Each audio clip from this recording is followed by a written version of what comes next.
그러나 아무도 알아주지 않죠. 야유를 하고 그가 그 많은 국회의원 중에서 혼자서 떠들어봐야 계란으로 바위치는 것 같은 그런 상황입니다.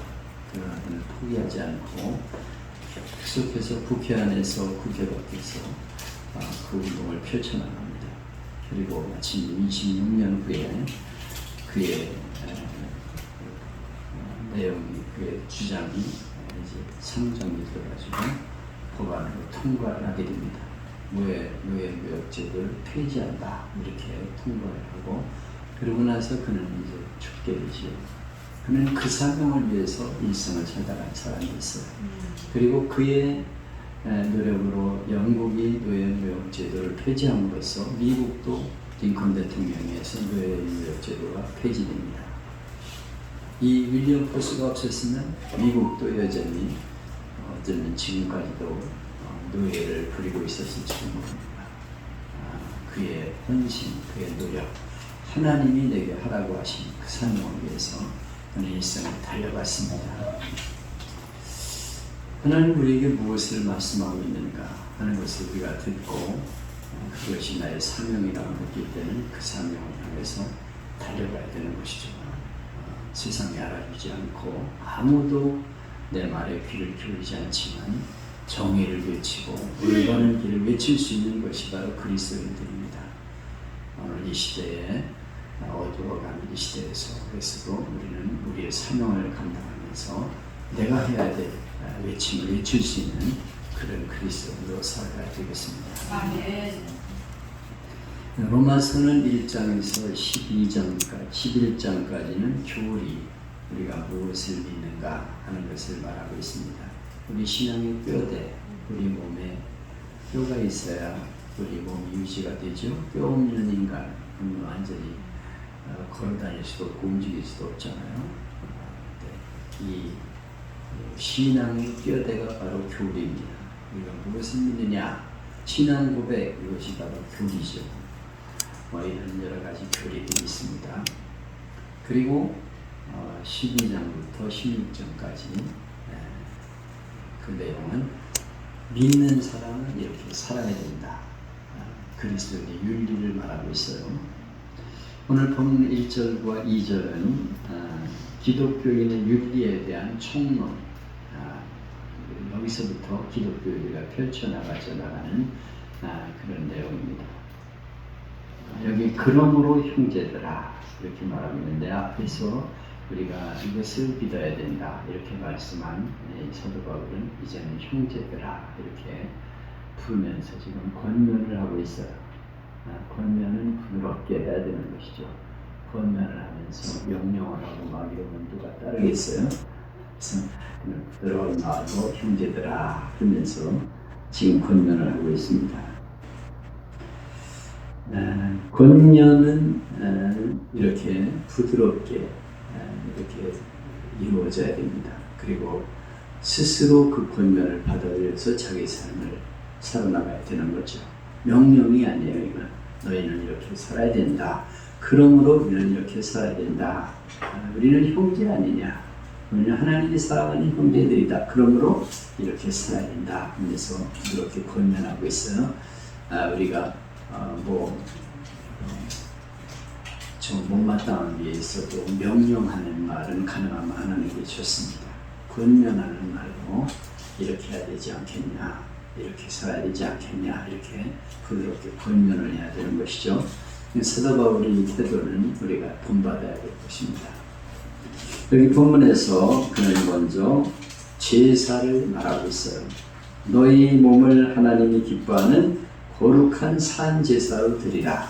그의 권면은 뭐냐면 너희 몸을 하나님이 기뻐하는 거룩한 산제사로 드리라. 이것이 사도 바울이 말하고 있는 기독교인의 첫 번째 권면이에요. 우리 몸을 하나님이 기뻐하는 거룩한 산제사로 드리라. 이렇게 말하고 있어요. 이 제사는 유대에서 나오는 것이죠. 제사의 본뜻은 하나님께 바친다. 그런 뜻입니다. 제사는 우선 제물이 깨끗해야 되죠. 더럽고 흉이 있고 이런 것들은 안 돼요. 깨끗한 제물을 드려야 됩니다. 그래서 제사장이다 검사를 해가지고 이건 안 돼. 그리고 퇴짜를 놓으면 안 되는 거죠. 뭐 점이 있고 흠이 있고 더럽고 이런 건 안 됩니다. 다시 말하면 우리가 하나님 앞에 깨끗한 존재로 제물처럼 바치는 존재가 되어야 한다. 하나님 앞에 우리가 거룩하게 산다는 것은 하나님 보시기에 깨끗하게 살아야 된다는 것이죠.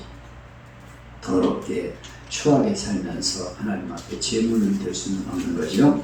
우리는 깨끗한 제물로 살아야 된다 이렇게 말하고 있습니다. 그리고 제물이 된다면 죽는다는 거죠. 죽는 것.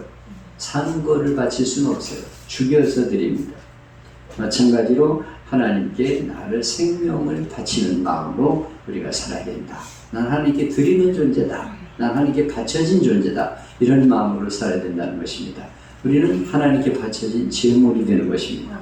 예수를 믿는 사람은 하나님께 바쳐진 제물이에요. 그래서 나는 죽었다. 옛사람은 죽었다. 이렇게 생각하는 것이 그리스도인의 삶입니다. 근데 산 제사로 드리라. 이건 뭡니까? 살아있는 몸. 내가 죽은 건 아니잖아요. 그래서 우리 몸을 하나님 앞에 산 제사로 드리라. 하나님 앞에 살아있지만은 죽은 죄물과 같은 마음으로 하나님 앞에 바치라. 그런 뜻입니다. 우리가 사도 바울의 고백을 보면 내가 십자가에서 못 박혀 죽었나니 그런즉 이제는 내가 산 것이 아니요 내 안에 계신 우리 주님을 위해서 사는 것이다. 이렇게 고백하고 있어요. 갈라디아서에. 그러니까 나는 십자가에 못 박혀 죽었다는 거예요. 예수를 믿는 순간 나의 과거는 죽은 사람입니다. 예수를 믿는 순간은 뭐냐면 예수님과 함께 내가 죽은 거예요. 십자가에 못 박혀서 죽은 자가 되었습니다. 그리고 이제 예수를 믿고 다시 산 자가 되었어요. 그래서 우리는 살아있는 사람으로 살아가지만 하나님께 바쳐진 존재, 나는 주님을 위해서 살아가는 존재다. 주님께 바쳐진 존재다. 이런 마음으로 살아야 된다는 것이죠. 성 오거스틴은 젊었을 때 13년 동안 방탕한 생활을 했습니다. 어머니가 그를 위해서 그렇게 기도하지만은 말을 안 듣고 뛰쳐나가죠. 그러고 나서 방탕한 생활을 13년을 하다가 로마에서 앰브라스 감독을 만나서 예수님을 믿게 돼요. 그리고 나서 그의 과거를 청산하고 새 사람이 되었습니다. 근데 어느 날 옛날 자기가 다니던 술집거리를 지나가고 있는데 옛날에 알고 지내던 술집 아가씨들이 막 와가지고 막 반색을 하면서 어휴 오거스틴 어디를 갔다 지금 왔어요. 이렇게 반가워가지고 반가워요 이리 들어오세요. 막 들어오는 거예요. 오거스틴이 인사도 안 받고 그냥 묵묵히 자기 길을 가는 거예요. 그리고 속으로 이렇게 말했다고 합니다. 사람 잘못 봤어. 옛날에 그는 이미 죽었어. 옛사람은 죽었고 지금은 나는 새 사람으로 살아가고 있는 존재다. 이렇게 오거스틴은 말하고 있습니다. 옛날에 나는 죽었어요. 방탕한 생활을 하던 나, 더럽게 추하게 살던 옛사람은 난 죽은 사람이고 이제는 예수 믿고 새 사람으로 살아가는 존재다. 이렇게 고백했는데 이게 바로 산제사입니다. 하나님 앞에 바쳐지는 존재. 옛사람은 죽고 새 사람으로 하나님께 바쳐진 존재로 살아가는 것이 그리스도인이라는 거예요. 이것이 그리스도인의 윤리의 최고로 중요한 요소입니다. 나는 하나님 앞에 바쳐진 존재다. 이렇게 우리는 고백하는 것이죠. 몸으로 제사를 드리라. 마음만이 아니라 내 생활 전체가 제물이 되어야 한다는 거예요. 그래서 내 지금 하나님 앞에 나는 바쳐진 존재다. 이런 마음으로 살아야 된다는 것이죠. 해리 포스티라고 하는 윤리학자는 그리스도인의 삶을 둘로 나누어서 설명하는데 그리스도인에게는 두 종류가 있다. 하나는 심미적 그리스도인, 심미적 그리스도인, 마음으로 이렇게 예쁘게 살아가는 그리스도인이 있어요. 또 하나는 윤리적 그리스도인이 있다. 재미있는 표현을 했는데요. 심미적 교인은 누구냐면 교회 나와 예배를 드립니다. 그래서 좋은 음악을 듣고 찬송을 듣고 부르고 그리고 이제 좋은 설교를 듣습니다. 그러면서 수양을 하는 거예요. 한마디로 마음을 평안하게 하는 겁니다. 이건 교회 나오면 평안하고 좋아. 찬송 듣고 막 기도하고 설교 들으면 또 마음이 평안해져. 그래서 즐기러 나오는 거예요. 마음의 평안을 얻기 위해 나오는 것이 심미적 그리스도입니다. 어떤 교회는 교회 성가대 잘하는 곳을 찾아다녀. 은혜로운 성가대가 어딘가. 이 교회는 틀렸다. 야, 이 교회는 괜찮다. 그러고 그럴듯한 성가대. 여기서는 그런 교회들이 많습니다. 그래서 좋은 훌륭한 성가대가 있고 또 훌륭한 설교자, 목사가 설교를 잘해야지. 그래서 설교를 잘해가지고 감동을 주는 그런 교회를 찾아다닙니다. 그래가지고 그런 교회는 엄청나게 많이 보입니다. 요새 온라인 시대에 뜨는 교회가 있어요.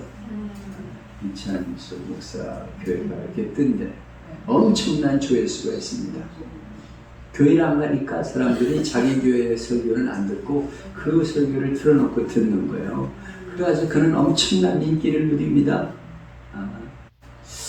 그래, 그렇게 해서 될까 이런 생각이 들어요. 자기 교회관이 없어졌어. 내가 이 교회 교인이면 그 교회 목사님 설교를 듣고 예배를 들으면서 온라인을 드려야 되는데 이 비교가 된다 이거예요. 좀 깔끔하고 멋있고 은혜로운 설교를 듣겠다 이거. 그냥 간증 뭐 이런 프로 보는 거나 똑같아. 그냥 설교가 예배가 아니에요. 이거는 그냥 하나에 듣고 즐기고 은혜 받고 이런 것이 되는 것이죠. 네, 그런 식이죠. 그래서 감정 순화에 좋고 교양적으로 좋다 이렇게 생각을 하는 것입니다. 문 밖에 나오면 그리스도인이라고 할 수가 없어. 이렇게 살아가는 사람을 심미적 그리스도인, 내 마음의 기쁨을 얻기 위해서 나오는 교인들, 이런 사람들이 교회 안에 있습니다. 또 하나의 종류는 윤리적인 교인이에요. 하나님 앞에 예배를 드립니다. 그리고 그 예배를 통해 감격하고 깨닫고 그리고 결단합니다.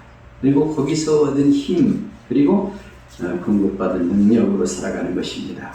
하나님이 사랑하라 하신다. 그럴 때 그 말씀을 받아서 원수를 사랑하라. 야, 나는 그렇게 못 살았는데 원수까지도 사랑해야지. 이렇게 결심합니다. 그리고 내가 그렇게 살아야겠다. 다짐합니다. 말씀에 공급하시는 힘에 따라서 행함으로 옮기는 삶. 이런 대로 바로 믿은 대로 행하는 것이죠. 이것이 바로 윤리적 그리스도인입니다. 교회 안에는 심미적 그리스도인과 윤리적 그리스도인이다. 둘로 구분했어요. 많은 사람들이 오늘날 심미적 그리스도인이에요. 그냥 내 마음의 평안을 얻기 위해서, 마음의 기쁨을 얻기 위해서 교회에 나옵니다. 그래서 그럴듯한 교회, 시설도 좋고, 요즘 어떤 교회는 체육관이 있어요. 어린이도 청소년부도 다 별관이 있어가지고 1시간 동시에 예배를 드리고 끝나면 같이 외식하고 같이 온 가족이 그러는 거죠. 예배 시간 따로 있는 거는 기다리기 싫다 이거예요. 그래가지고 그렇게 하고 또 농구도 하고 막 이렇게 놀고 탁구도 치고 이러면서 시설이 잘 되어 있는 교회를 찾아다니는데 심미적 그리스도인. 길리 기독교 윤리학자 가운데 리버라는 분이 있습니다. 유명한 분입니다. 그의 처서 중에 책임적 자아라는 말이 있는데요. 책임을 스스로 져야 한다. 이것이 그리스도인이다. 이렇게 말하고 있습니다. 회개가 무엇입니까? 내가 잘못했습니다. 내 책임입니다. 이게 회개죠. 근데 회개한다고 말하면서 나는 잘못했지만은 내 남편이 더 잘못했습니다. 내가 잘못하면 그 사람 때문입니다. 이게 책임적 자아가 아닌 거예요. 책임을 남에게 돌리는 겁니다. 그래서 모든 일은 내 책임입니다. 저 사람이 잘못한 것도 내 책임입니다. 다 내 책임입니다. 이렇게 말하는 게 책임적 자아예요. 나를 원망하지 않습니다. 내 책임이니까. 내가 선택하고 내가 결정한 거니까 원망할 이유가 없다는 거예요. 근데 못된 사람은 원인을 다 남에게 돌려. 사회가 잘못돼서 그렇고, 세상이 잘못됐고, 부모가 잘못됐고, 남편이 잘못됐고, 누가 잘못됐고, 다 남에게만 원망을 돌립니다. 책임을 질 줄 아는 사람은 남을 원망하지 않습니다. 내가 선택해야 한 것만 하고, 누가 가라고 해도 뭐 내가 싫으면 안 하는 거죠. 안 가는 거죠. 근데 가라고 그럴 적에 내 마음에 들으면 가는 거죠. 전부 내가 책임을 지고 스스로 판단해서 행동하는 사람, 이 사람이 책임적 자아를 가진 사람인데 바로 그들이 그리스도인의 윤리를 가진 사람이라는 것입니다. 이제 우리는 하나님께 바치는 삶으로 살아야 된다. 그래서 온 세상이 성전이 되어서 내가 제물로 하나님 앞에 바치는 존재로 살아간다는 것이죠. 다른 말로 말하면 이것이 바로 예배입니다. 너희의 드릴 영적 예배니라. 내가 예배자로 살아가는 거예요. 교회 안에서만 예배가 아닙니다. 살아가는 삶이 예배예요. 내가 오늘 살아가는 삶이 예배다. 이런 마음으로 늘 하나님 앞에 영광을 돌리기 위해 바쳐진 삶으로 살아가는 것입니다. 여기 본문에 보면 중요한 말이 있는데 이는 너희의 드릴 영적 예배니라. 영적 예배라는 말은 합리적이다 그런 뜻인데 옛날 번역에서는 합리적 예배니라. 마땅히 해야 될 예배다. 영적 예배니라 그러니까 무슨 뜻인가 그러는데 우리가 마땅히 해야 될 예배다 이렇게 말하고 있는 거죠. 여러분 예배 드리는 삶이 바로 그리스도인의 삶입니다. 예배가 없는데 문제가 있는 거예요. 예배를 바로 드려야 바른 사람이 되는 것입니다. 사회생활 하는 것도 보면은 신앙생활 다 어떻게 예배 드리냐를 보면 알 수가 있어요. 가정도 마찬가지입니다. 예배하는 사람이 예배 태도가 올바라야 되는데 부산한 사람이 있어요. 한 30분 예배 드리는데 뭐가 그렇게 가리운지 온몸을 긁어대고 막 비틀고 한순간도 가만히 못 있어요. 이 사람의 가정을 보면 가정도 아주 불안하고 가정이 아주 불안정합니다. 막 싸움 뭐 이런 게 있고 그래요. 사회생활도 마찬가지예요. 1년도 못 버텨. 여기 갔다 저기 갔다 막 그럽니다. 예배 생활이 그의 생활이 되는 거예요. 그래서 예배가 바로 서야 가정생활, 사회생활, 윤리가 바로 서게 된다는 것이죠. 아멘. 예배를 잘 드려야 돼. 하나님 앞에 나가 예배자로 살아야 됩니다.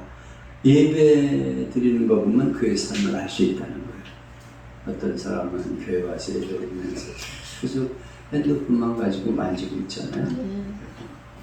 계속 핸드폰만 만져. 예배 처음 시작부터 끝까지 그러고 있어요. 그래서 예배 드리는데 이렇게 보니까 어떤 청년들이 바로 옆자리에 앉아있는데 계속 핸드폰만 만지고 있는 거예요. 부부가 앉아가지고. 저 사람은 교회를 뭐하러 왔나 이런 생각이 들었어요. 그건 예배자가 아니에요. 하나님 앞에 예배를 드린다는 건 집중해서 하나님의 말씀을 내가 받고 아멘. 그 말씀을 가지고 살아야 되겠다 이렇게 생각하는 것이 바로 예배자죠. 예배. 아멘. 하나님과 만나는 행위가 예배입니다. 지금 하나님과 만나는 시간이에요. 아멘. 근데 하나님과 만나는데 예배를 그렇게 드릴 수가 있습니까? 그래서 하나님 앞에 내가 지금 보이는 거예요. 나를 보이는 것이 바로 예배입니다. 네, 본문은 너희 몸을 하나님께 제사로 드리라. 이것이 합당한 예배다. 예배는 하나님 앞에 종말론적인 마음으로 드려야 합니다. 하나님과 나와 오늘 생전 마지막인 것처럼 예배를 드리라는 거예요. 우리가 교회 나왔지만 다음 시간에 나온다는 보장이 있습니까? 예배 지금 우리가 드리고 있는데요. 이 중에서 다음 예배 때 홍가교회에 나온다는 보장이 있나요? 보장. 이런 말하면 좀 안 좋아하는 사람도 있죠. 아니 그럼 멀쩡한데 뭐 그런 말을 하냐 이러면서 내가 그런 농담을 잘합니다. 여보 갔다 올게.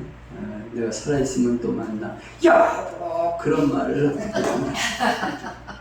말대로 되는 건데 막 말대로 되는 건 아니고 그거는 내가 하나님 앞에서 살아있으면 우리가 만나는 거고 죽을 수도 있다 이런 마음으로 살자는 뜻이죠. 우리가 다음 시간에 예배 드린다는 보장이 없잖아요. 여기서 예배 드리고 있지만 우리는 그걸 알잖아요. 한 주간 동안에 무슨 일이 있을지, 오늘 무슨 일이 있을지 우리가 어떻게 알아. 그러니까 그 시간에 우리가 집중해서 하나님 앞에 예배를 드리는 마지막 시간이다. 마지막 예배다. 어떤 분은 마지막 예배라고 생각하고 설교를 준비한대. 아주 장엄한 생각을 갖고 있어요. 마지막 시간이라는 마음으로 하나님 앞에 예배를 드려야 된다는 것이죠.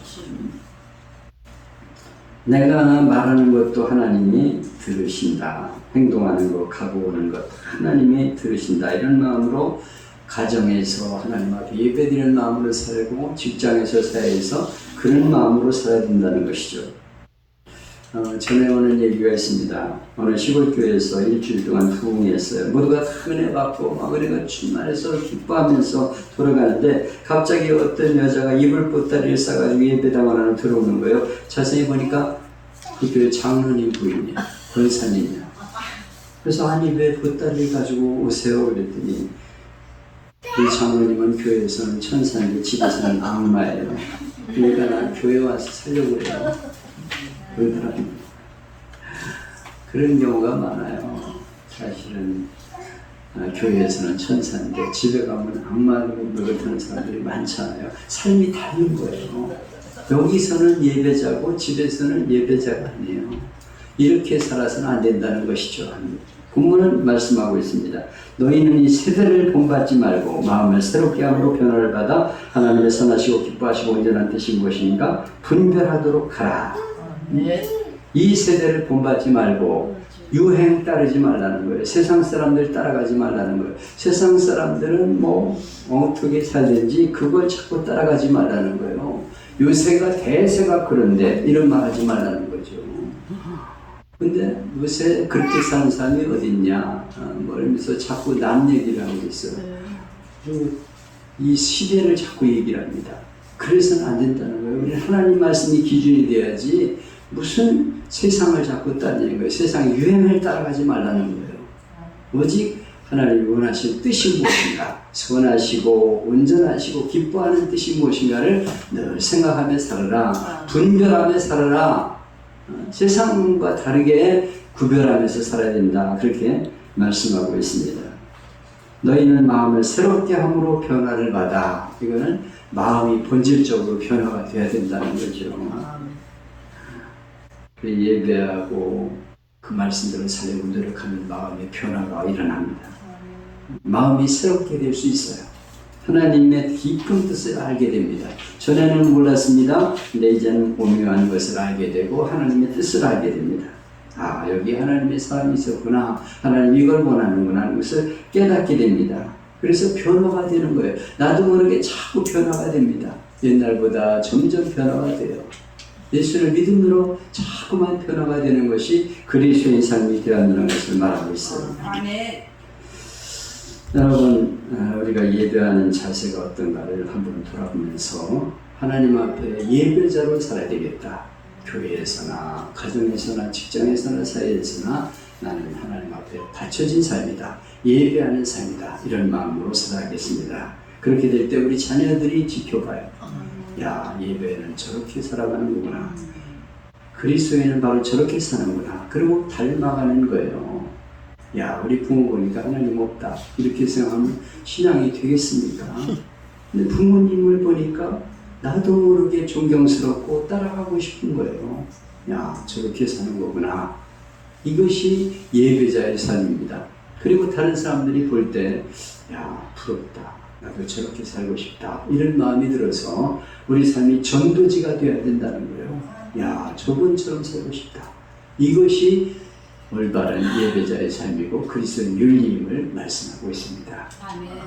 우리 모두가 하나님 보시기에 예배자로 살아고 또 우리 삶이 전도지가 되어서 우리의 모습을 보고 우리 가정과 우리의 이웃이 하나님 앞에 돌아오는 은혜가 있기를 주님의 이름으로 축복합니다. 아멘.